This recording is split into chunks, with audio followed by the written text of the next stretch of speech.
webinar is called I Said Yes, Now What? So I hope it is fun and informative for all of you tonight, and glad you're here. The Baptist Churches of New England is, we're really very grateful that we can offer these types of trainings for our churches, for people. We did it during COVID, of course, because we couldn't get together, but it just seems like it's another great opportunity to be able to share training in little sound bites instead of, coming together for a whole day of training or even half a day of training. You can utilize this in different ways. So I'm so grateful that our organization can do that. So we're glad you're here with us tonight. Most of you know me. I'm Sandy Coelho, and I serve in the area of leadership development, and my contact information is there on the screen, as well as our website, where you can find a wide variety of tools to help you in your ministry for the local church. And tonight, the content we're sharing, or my special guest is sharing, is out of a class that the Baptist Convention of New England partners with Mississippi Baptists, and we offer a class each year called Kidman University. And this is a certification class for children's ministry leaders. And we take a deep dive into, how to minister to kids. So if you're a kids ministry leader and you want to, really dig deeper into understanding the kids that you teach, understanding some really important things in the areas of safety and security, special needs, leadership development, we spend 9 months really taking a deep dive into that. And we'll be starting a new class in 2023, and it'll probably be a little bit revised. We're looking forward to making some revisions this year so we can welcome in some more people and doing it in ways that will fit your schedules better. So you might think about that. So I tell you all of that because our special guest is one of the students from this year's Kidman U class. So I want to introduce our special guest, and that's Alice McMahon. She's a kids ministry specialist with the Baptist Convention of New England. And she was brave in taking our class this year. And so, Alice, I welcome you in. There you are. Hey, everybody. Hey. So, Alice took our class, and she'd been in it for 9 months. She, she really we dive deep in a lot of things, Alice? We sure did. So she did a safety and security booklet just for her church. She's done an orientation guide and did some planning, right? Event planning we did. Yep. So we did a whole bunch of different things, and we do it again, like I said, in partnership with Mississippi Baptist. But Alice works at her local church, and she is the leader of, we call it, what is it? Little Kingdom Seekers. Yes. And that ministry is for preschoolers. So Alice knows what she's talking about when you're talking about kids. So Alice, I want to welcome you. Thank you for being with us tonight. Thank you for having me. All right, so she chose this title. I said, yes, now what? And so I told her before she got started, though, I wanted to give 2 things away. So I want everybody to get near your chat feature because we want to give a couple of resources away. I'm going to do 2 before Alice gets started and then 2 at the very end. So the giveaways that I'm going to give away are things I think you can use in your class. And so the first one that I'm going to give away is called the Super Duper Size Book of Bible Crafts. And they're big, thick books and about 250 pages, just full of Bible crafts that you can use with your class. And so I'm going to give you a question that requires a percentage.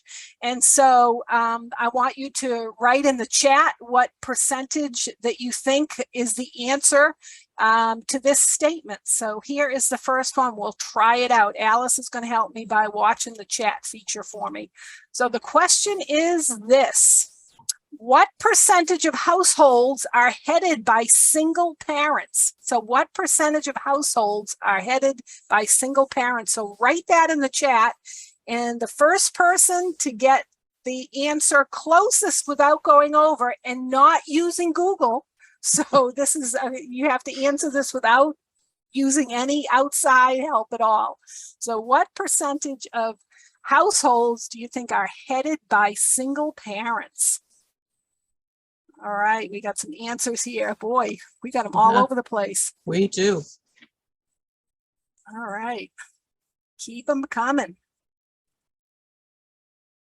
Right. All right, I'm going to give another 2 or 3 seconds here. You see them all, Alice? I sure do. Okay, so the answer is 32%. So 32% without going over, Alice, is who? No one. They all went over. They all went over. So who's closest? The closest would have been a 35%, Okay. and that's Doris Kilburn. All right. So Doris, I'm going to give you that resource. So congratulations, Doris. All right, let's do it again. So let's check out this next one. All right. The next giveaway is I'm going to give you a book that's got the top 50 creative Bible lessons for preschoolers. So I hope somebody gets this who has preschoolers. And if you can't use it, hopefully you'll share it with your church folks that do preschool. So here's the next question. What percentage of grandparents live with grandchildren? So I want you to think about that. What percentage of grandparents live with grandchildren? So put that in your chat. And let's see who won the next one. So Alice, you're paying attention, right, girl? Yep. I see Yep. it coming. All right. All right.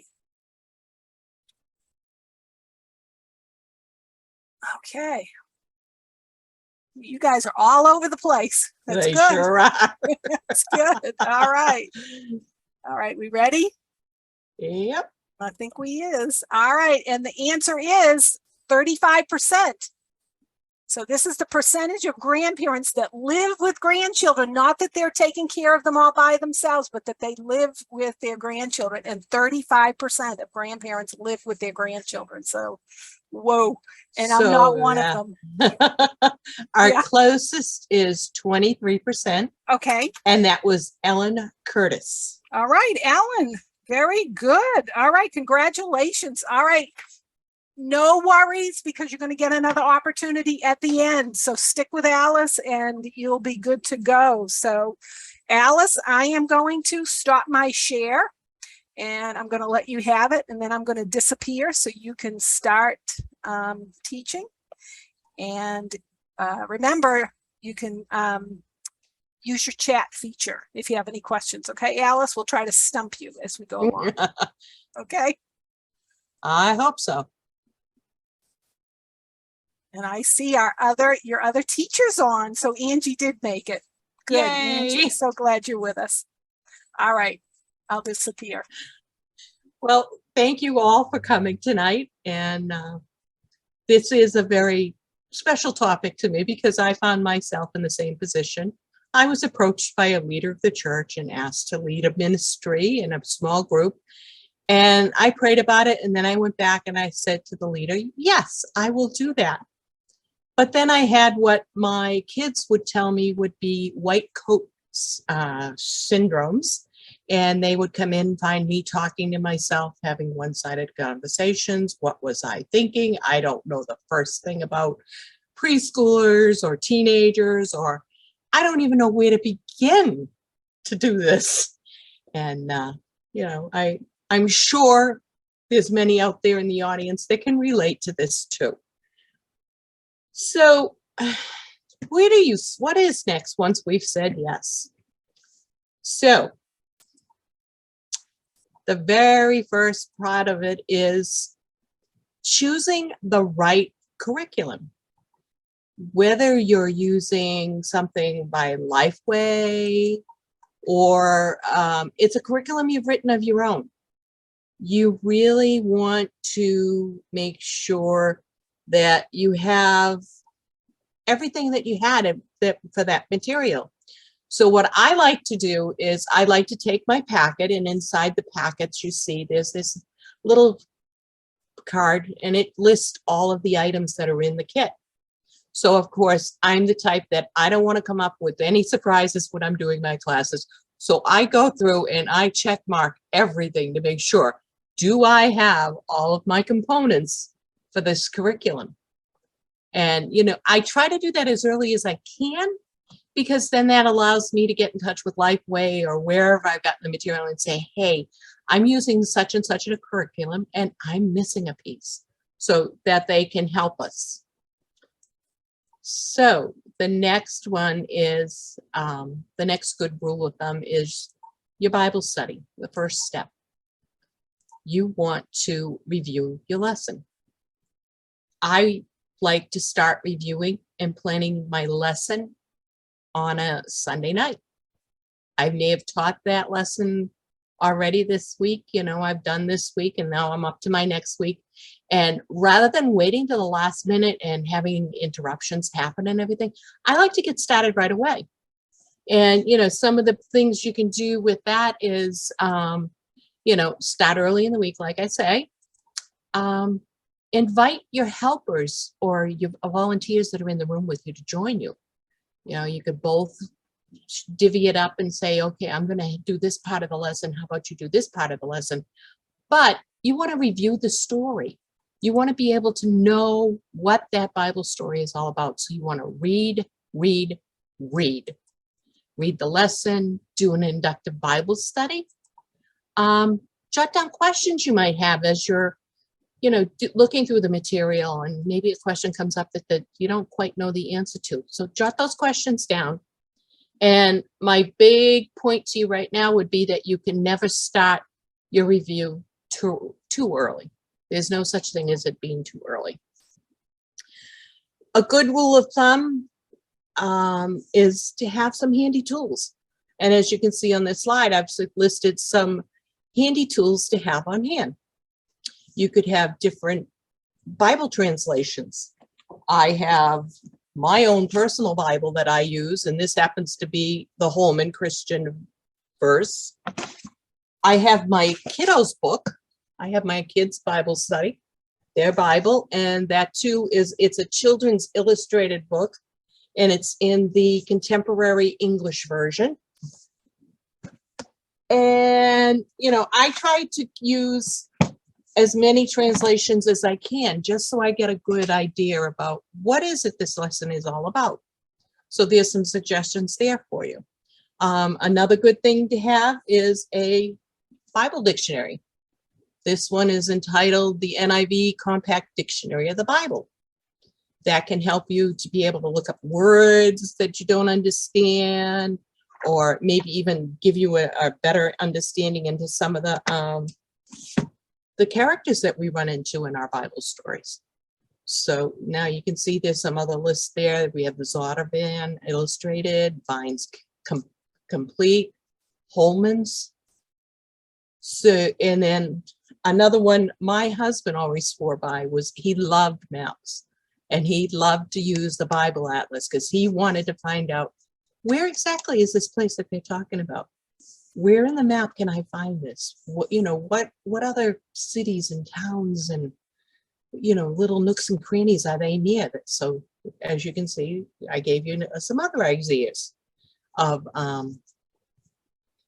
atlases, commentaries. Those are very big books.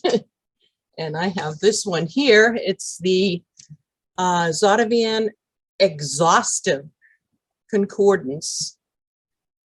I skipped ahead. But commentaries are good too. You know, you look in most of your Bibles have different commentaries on certain things in the Bibles, or you can go to the commentaries themselves.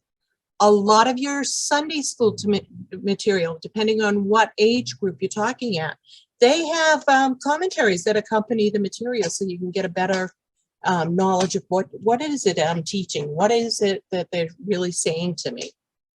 And then, of course, it's the concordance. And that's very helpful for me because I can go through and say, okay, what else, where else in the Bible did I hear that from? And I can look and see, you know, our Bibles themselves, they do have concordances in them, but they're not as extensive as this one is. So you want to read from different translations of the Bible.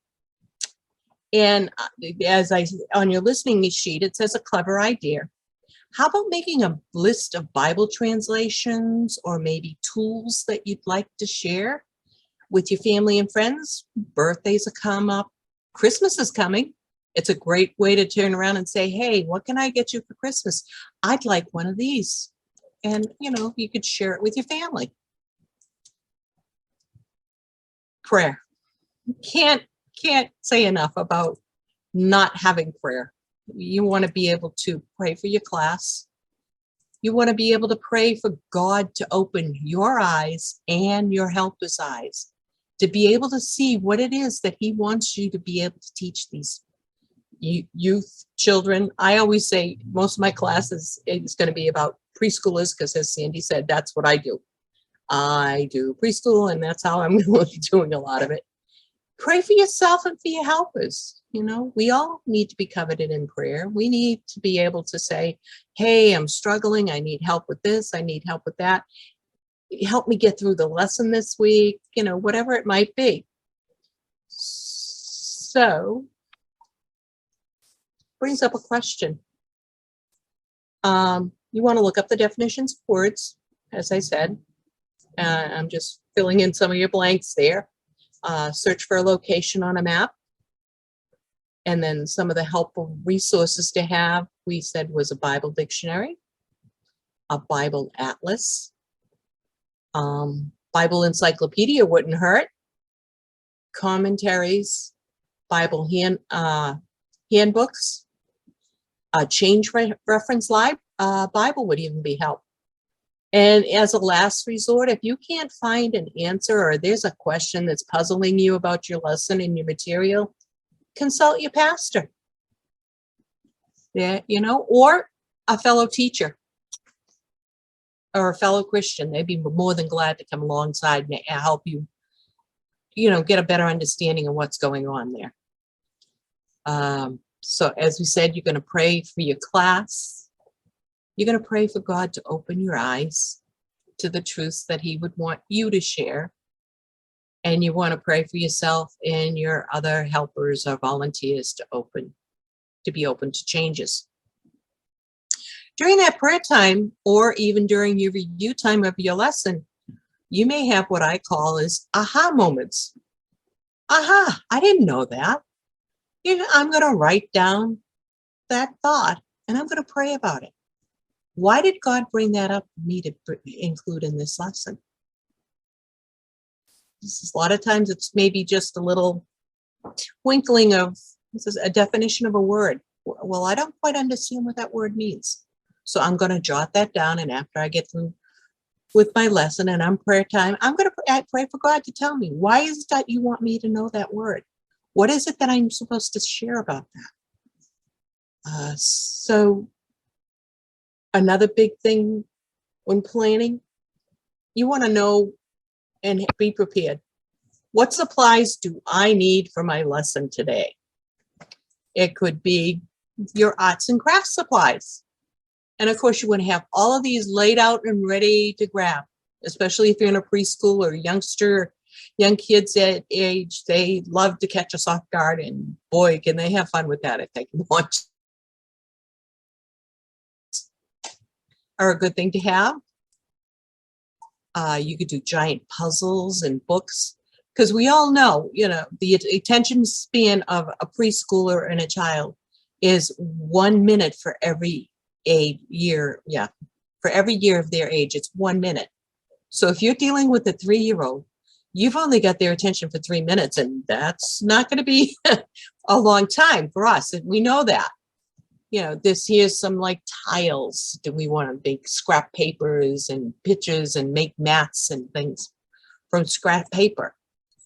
Another good thing would be the storybook Bible. As we said, we want to always have a copy of a kid's version of the Bible there. You know, have it open, have it shown where it is so they know, and show them where it is in the Bible. Eventually, they're going to catch on to that.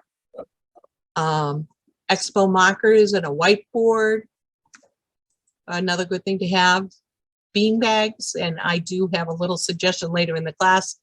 Why the bean bags? You know, you could use them to help the kids teach. You could play a game. And then, of course, at that age group, everybody loves building blocks. So you want to make sure you got your Legos handy. So you want to make sure you gather the necessary supplies. Another good thing to keep in mind is we always have the early arrivals. What do we do with the ones that come way about 5-10 minutes before the class has started?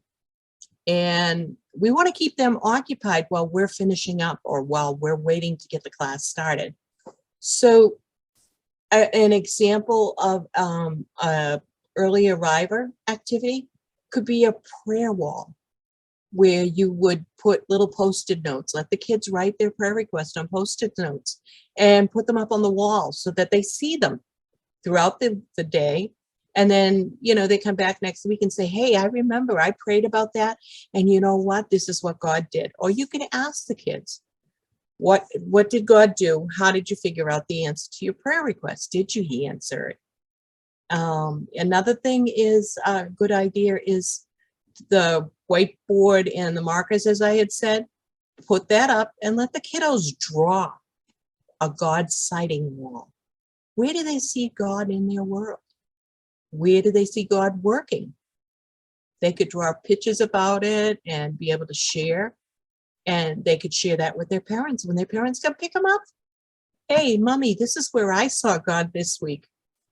It's an opening door for the kids to be able to establish with their parents.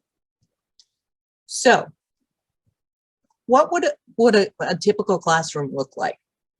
If you prepare ahead of time, you want to have your lessons laid out in different stations, especially with your younger kids.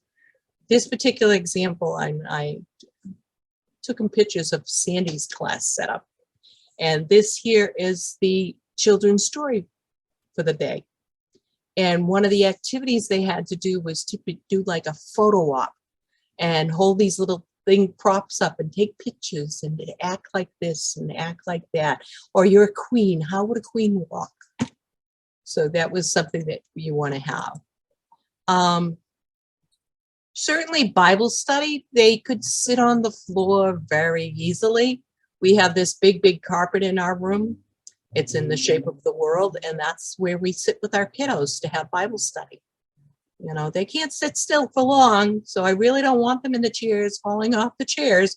So we set it up on the floor, or carpet squares. That's always a helpful thing. And then this was another one. It was a play activity for them to do, to pick a card and how would a person act if they were a nurse? What would they do? How would they look? How would they walk? How would they talk? And this would be, of course, your focal wall. You've got your Bible picture up there. You've got your Bible verse up there. And that's where, you know, it could stay, especially if you're doing the same material and everybody shares material. Bible pictures are taught from one day to the one week to the next. We like to do a review because there's a different teacher in each week. So we've got the Bible pictures up on there that they could sit there and say, so who can tell me, what did you talk about last week? Before I get into the lesson for this week, do a review with them. And that's always very, very, very helpful. When you're doing the Bible story, think of creative ways to tell the Bible story. You know, the big thing to remember is they don't all learn in the same manner. Some could be hands-on. Some could be learning by just hearing. Some learn better by seeing. And when you're working with kids, you want to keep them on active and involved. And by doing things, this will also help them to be able to maybe remember something from the day's lesson. Use finger puppets to tell your Bible stories. Act out the story and, have the kids act out. Have one play the prodigal son, one be the father, and they could act out the story together and, have it as a review session for them. So I'm just going back through the listening sheet just to make sure I gave everything. On 15, the answers would have been a prayer wall or a God sighting wall is what I wanted to have fill in there. And then having markers and paper or whiteboard available. We may be wanting to do one activity, but little Connor there may not want to do that activity. He might just want to draw. So it's always a good thing to have paper or whiteboard available so that the kids can do what they want to do. You don't want to force them into doing anything because we all know what the outcome of that's going to be. You're going to have a rebellion on your hands. And 17, tell your Bible story in a creative way. So that brings up, oh, I'm way behind. There's a picture of your God sighting wall. You can see they drew little pictures about what they felt God was saying to them, maybe who they think, maybe there's an adult in their life that they think he's a good example to them, and that they drew a picture and that's what they say. My daddy's a good example to me because he reads his Bible all the time. You could do the prayer board with all the little post-it notes and post those all up. Or just in general, let them make some cards, let them make bookmarks, things that maybe they could share with somebody. A lot of times some of the kids aren't very vocal. They're more, want to demonstrate more in their arts and crafts area. So let them do that if that's the way they're going to show up in the lesson. And then, of course, if you have you could do a drawing station just to have over on the other side for them. Just reiterating again, Bible story. As you can see, this class is all but one, the teacher, but the rest of them, they're all sitting on the floor. And they've got their own little carpet squares and everything, and that's kind of special. You had, I believe, Sandy mailed out some resources to you guys, and one of them is the Ages and Stages, which talks about the levels of biblical learning. And this particular tool is going to be the biggest and best resource that you could have at your disposal. It's going to give you insight into the 8 age groups from babies to high schoolers. And what it does is it shows you how they understand all the foundational learnings and how they grow with them. The levels that they carry. There's 10 basic biblical concept areas that they'll cover. One is God, one is Jesus, one is the Holy Spirit, and then you have the Bible, and we have salvation, and let's see, what else do we have in there? Creation, about the church, about people, about family, and about the community and the world that they live in. So that's a very, very, very good resource to have. And I believe there was another one, and in this year, if you need more copies for any of your department workers or preschoolers, children, they can be gotten through Lifeway. And then another resource that was sent out to you guys was the Bible Skills for Kids. Again, another great resource to be able to rely on, talking about some of the different foundational stories that children understand at each age group. That's always a good supply to have. So you've gone through your Bible study. You've had an opening activity. So now we want to think about how we're going to instill what we just taught them into the kids. And one way to do that is by planning a review activity. And this was one that I saw and I thought, well, that's a kind of cute idea. I think I'm going to try that. Especially if you have older kids, you can do this. You put out 3 baskets and you have one that's going to be true, one is going to be false, and the other one's going to be not in the story. So you're going to find out, did the kiddos really hear the Bible story when you were telling them? And then what you do is you divide them into teams and you give them bean bags to toss in to the correct basket when you ask them a question about this story. You know, you're gonna give them 5 points for the correct answer and another 5 points for even getting the beanbag in the basket. So just for one question alone, they're getting 10 points. They're going to be excited about that. They're going to have a ball doing that with you. I don't know. Do we have any questions or anything that people want to know? Yep, we got some questions. Okay, well, hopefully I've got some answers. Yeah. So do you want to take them now? I can do some questions now. Yeah. Okay, so let's let people digest what we've talked about. And if you know, maybe there's something, a comment in the chat.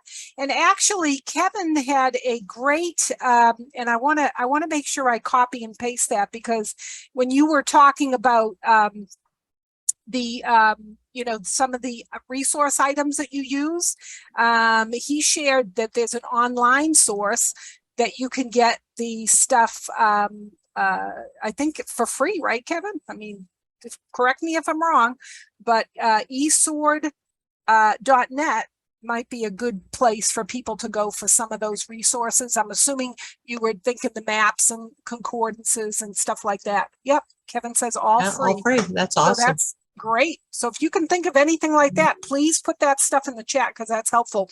So yeah, Alice, let's so one question was a little bit about curriculum. So you mentioned Lifeway, and you mentioned, you know, Gospel Project, and you also mentioned the Bible Studies for Life. That's another one, you know, from Lifeway. Or you said, you know, some people make their own. Now, how do you go about, you know, choosing just the right curriculum? Because there's so much curriculum out there. So what are some characteristics, you know, when you're looking at different curriculums, you know, what would you be looking for? Well, obviously, first and foremost, you want to make sure it pertains to the age group you're covering. Okay. Like with us, our preschool ministry, we're dealing with birth to age 5. So we want to be able to have a material picked out that would work for all of them. Right. You know, it does it do, I always like to see, does it do a good job of telling the Bible story? Yes. Are we really getting the truths out to those kiddos? Yep. Any material out there, you look at a lesson for the week and your first thought is, oh my God, there is so much here. How do they expect me to get that done? Right. Well, guess what? It's a guide, guys. It's just a guide for you to pick and choose what you think will work best with your age group or with your class that you're working with. Right. It's just a guide. And, you know, a big thing with preschoolers is they learn through playing. That's where a lot of their learning comes into. The preschoolers, the earlier, younger kids, that's how they learn things. So, right. You know, making sure, is there a way that I can really do like a dress up time with them, or, you know, act out a Bible story like we said. So that's, you know, that's first and foremost, those are some things I'd like to look for. Right. Is it going to be easy to work with? Right. Yeah. You don't want to get material and find out I can't do any of that. Yeah, it's not user friendly. Right. And you don't want that, you know? Yeah. Yeah.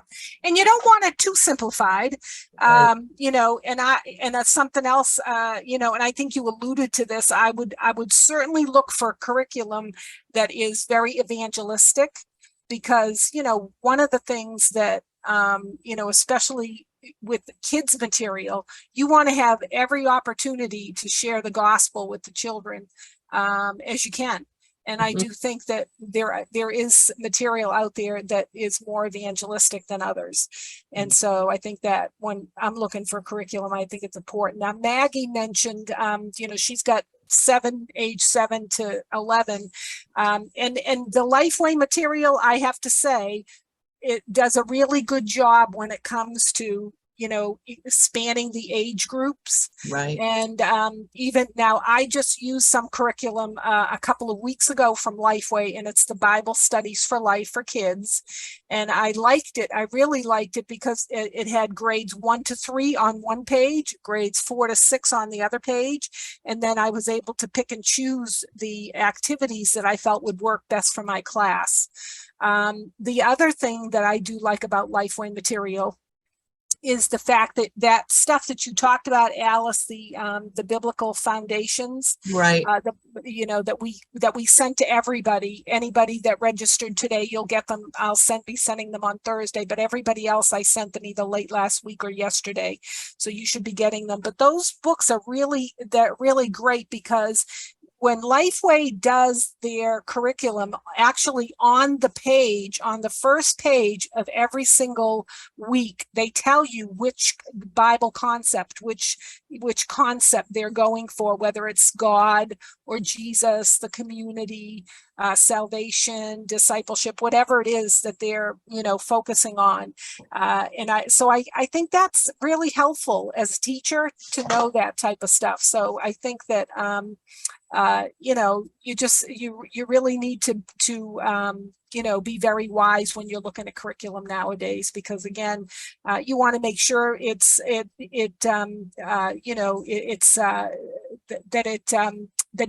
it dovetails with your Bible tradition.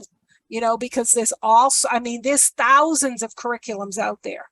And so you want to make sure that you're choosing the right one for your church. And so in some churches, actually, you have to show it to your elders or deacons or whatever before you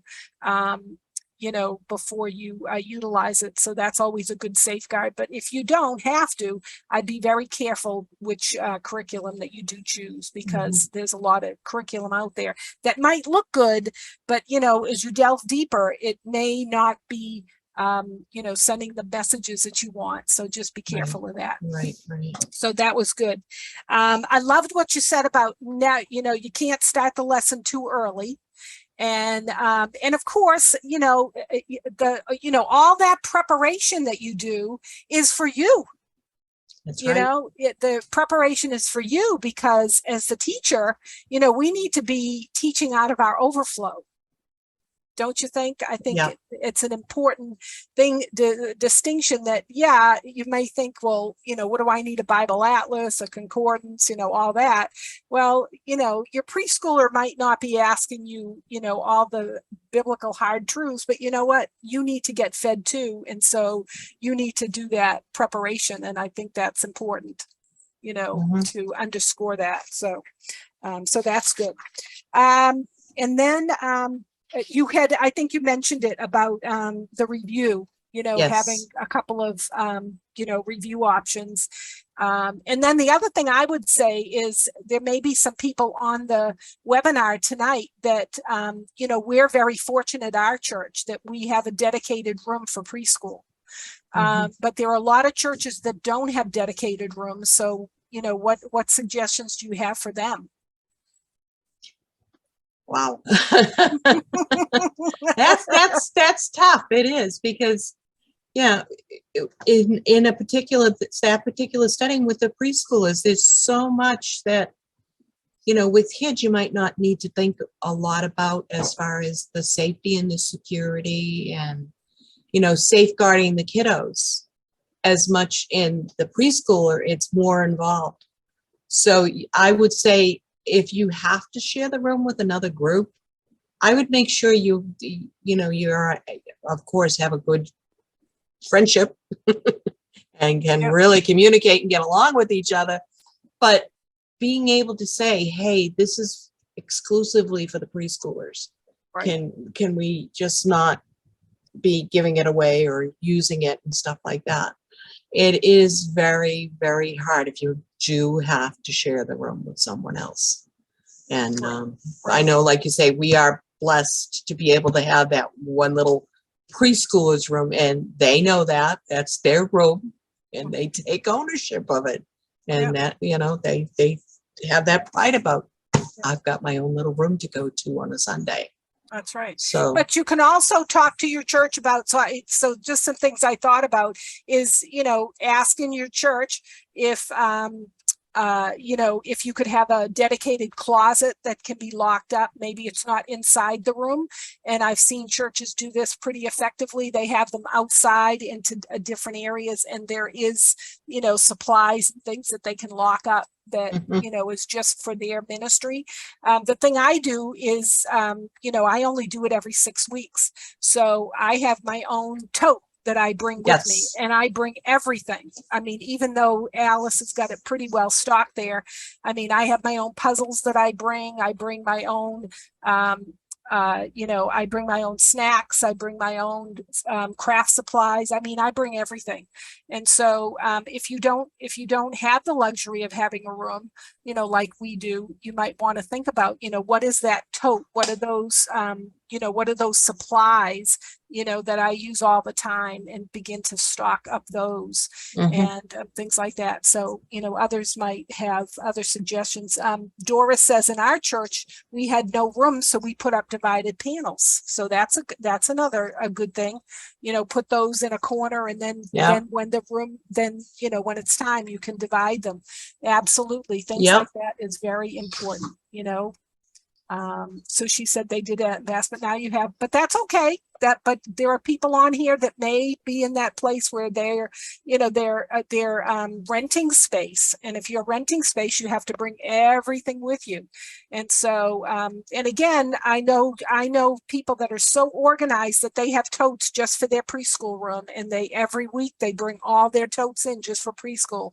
And, sometimes we have to do that in the short term or in the long term. So, so even having those things together, like I have my own Bible atlases that I brought the other day to Sunday school because I wanted to show the kids a map.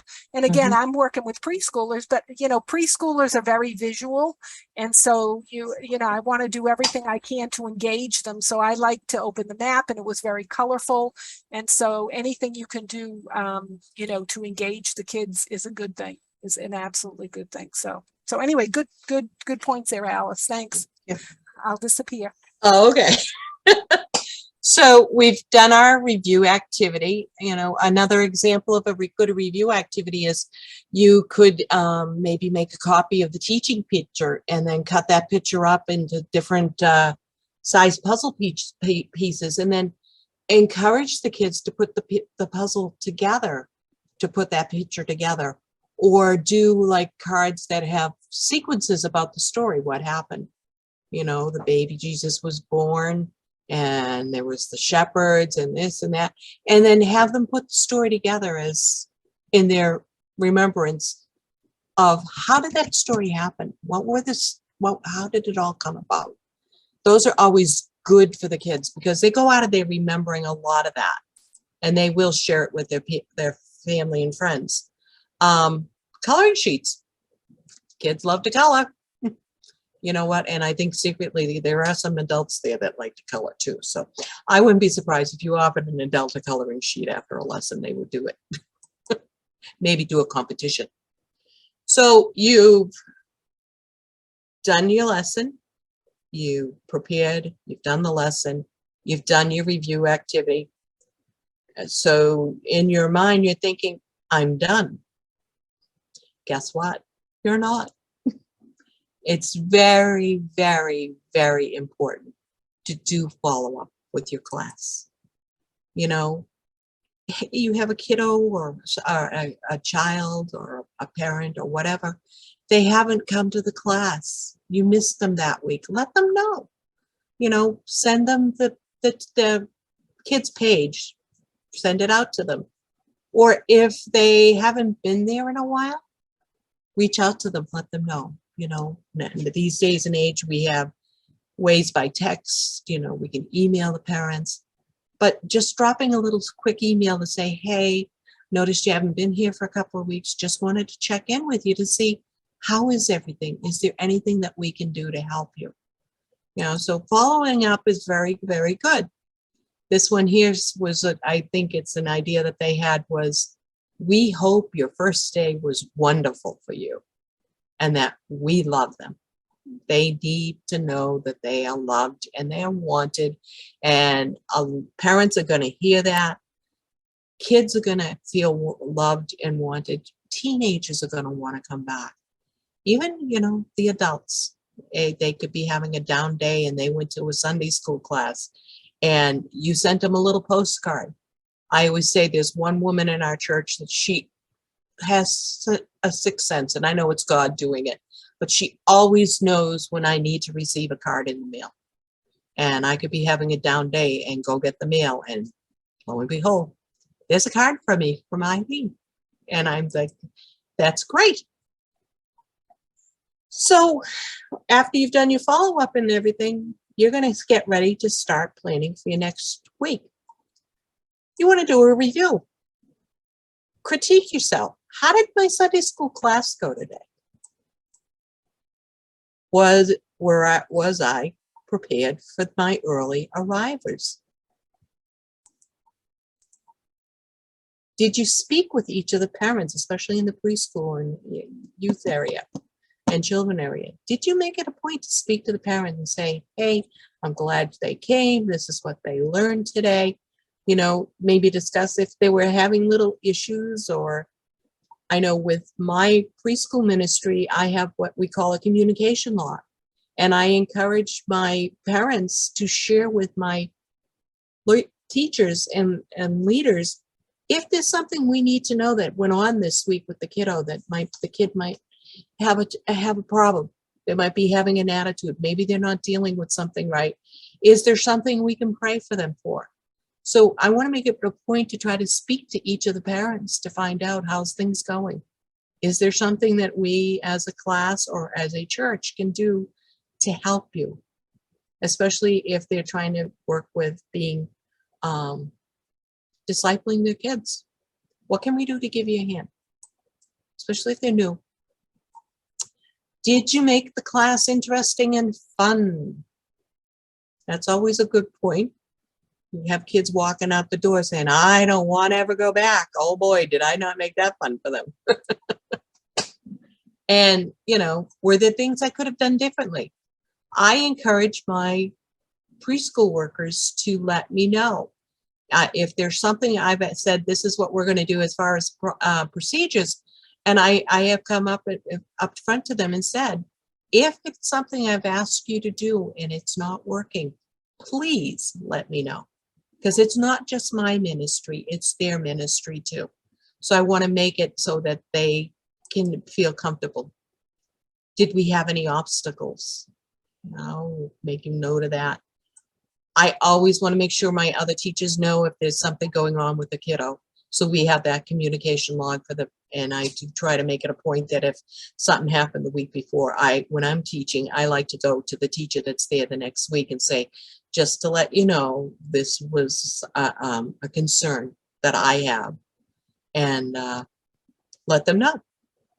And then, of course, thank you team members for helping today. Because if you're the lead teacher, you couldn't have done it without the extra help. I know I couldn't. I value whoever's working with me, and I want them to know that great job.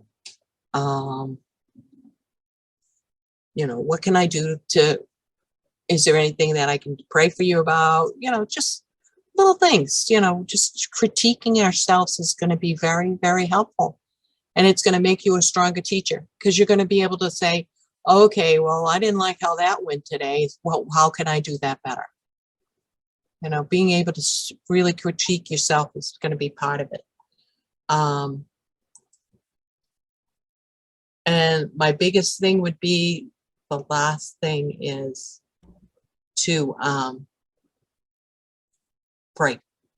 Prayer. Prayer is a big thing. And I know I couldn't do my ministry if it wasn't for the Lord walking with me. Because as Sandy said, I was asked to start up this preschool ministry, and I said yes, but then I doubted myself and saying, what am I thinking? Am I really, really going to be capable to run and start this ministry up and keep it going? So, I want you to remember that it's never too early to start preparing for the next week, and the earlier the better. And don't forget to include your coworkers and helpers. Always make them feel a part of the class too. Let them help you out, even if it's something as simple as reading one of the little books that might be included. They would love to do that. Just let them know that they were needed. Again, there is my contact information, and I think I noticed in the beginning when Sandy had shared it, she missed one of the twos in there. So it is 2225@yahoo.com, or you can reach me at the BCNE. I do work in the BCNE as one of the administrative assistants, and there's my cell phone number. So I just want to thank you all for coming. We got more and questions. really- More questions. Uh-oh. This is called Stump the Teacher time. No. No, we want to go back around though. Just a couple things though. Okay. A couple things. Okay. So, because you kind of ran through the closing activity. So, Yes. yeah. So say a little bit about that, because one of the things I call it is the application. Okay. Right. And Yep. so I think that just underscoring that closing activity and how important it is, or application. Whenever we teach our kids, even preschool, we should be helping them to make the application, or making the so what. What's what we talked about today, right? Right. They're inquisitive at that age, and I do find that I can sit there and say, what did we talk about today? Do a review with them. See if they can remember it. So what are you going to tell mommy and daddy you learned today? Who was our story about? And their memory verses at that age group were so short that we always tried to repeat the verse throughout the lesson and everything. And I try to make it a point as they're going through the door, remember, what was our memory verse today? And they'll come out and repeat it. Right. Or what are they going to do with what they learned? Right. Because the review is good. I agree. The review is good. But when you're making the application, sometimes I think that we need to make sure that they have a good sense of, so what did we do with the material? Not because I always say, that what we're teaching isn't just information, right? It's transformation. So, even with kiddos, you want to make sure that we're in that mode of transformation, because we want them to be changed, and it certainly could be something that they could do during the week. And Kevin had a good question, is how do you involve the parents with reinforcing the lesson during the week? So, you mentioned that you talk to every parent. Right. And so, how do you make that reinforcement with the parent? I go make sure they've got the kids' page, and I go over them real briefly. What was on the kids' page? We may run through some of the kids' page during the class time, and I may save some for the rest and tell the parent there's something that you can do with the kids. Exactly. Take the time to maybe read the Bible story. Let them tell you, what did they would remember about today. The other thing I will say, at the preschool age, they're very inquisitive. And a perfect example is a little boy that I had taught the 4th of July class. And we were talking about Uncle Sam and Father Abraham and putting them all together. And the little guy just looked at me and goes, did Uncle Sam have a last name? And of course it threw me for a stump, but I did assure him I was going to find that out and let him know the next week. So I did find out, and I went back to him and I said, I got a secret for you. Uncle Sam's last name is Wilson. He goes, what? I said, he has a name. Because jokingly in class, I said it was America. Uncle Sam America, you know? Right. But then I found out. So don't be afraid to tell the kids, I don't know the answer, but you're going to come back with an answer for them because they're going to be waiting. You know, That's they're right. going to wait on you to say, well, did you find my answer?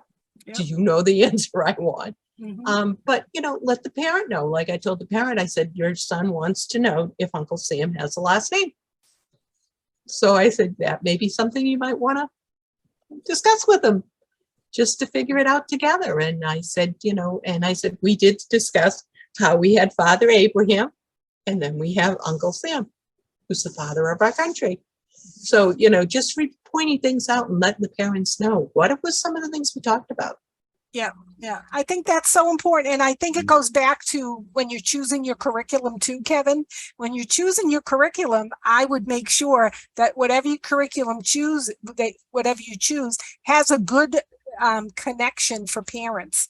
And those take-home sheets, Lifeway has them. That's one of the reasons we use it, because they do have those parent sheets. And again, it's just an opportunity right on that sheet for them to say what the Bible lesson is and, you know, give them maybe one or two different activities. And also one of the things that I do like about it is they actually give parents questions they can ask. You know, sometimes as parents, we don't know what to ask the kids. And that might be an opportunity, you know, with those parent pages, you know, to do that. And then the other thing about that material is you may want to make sure that whatever material you choose, maybe it goes across the age span. So if if you have a preschooler and a child and a youth, everybody's learning the same thing. Our material does that at our church. And so that's really very helpful. So when you get in the car with all your kiddos, you can be talking about the same thing. Everybody did Esther this week, or, you know, everybody did Daniel, and you can have that good conversation with everybody. But if you don't have material that has that parent connection, it might behoove the teacher to make something up, either, you know, give them a coloring sheet. Coloring sheets aren't my favorite, but Right. Alice knows what I feel about coloring sheets, but kids do like to color. I get that. Yeah. But you might use something like a coloring sheet on one side, you know, that has to do with the lesson, and then write some things on the back side. And it doesn't have to be, you know, real polished or anything, but, you know, give the parents something and say, hey, this is what we did in class today, just in case you don't have that opportunity to connect with them. So, you know, so we can do stuff on the cheap around here. Right. Yeah. Right. Teach them a song. Yeah. Teach them a song, and then they can drive the parent crazy during the week repeating the song, but they'll remember the story and they'll remember that song. Yeah.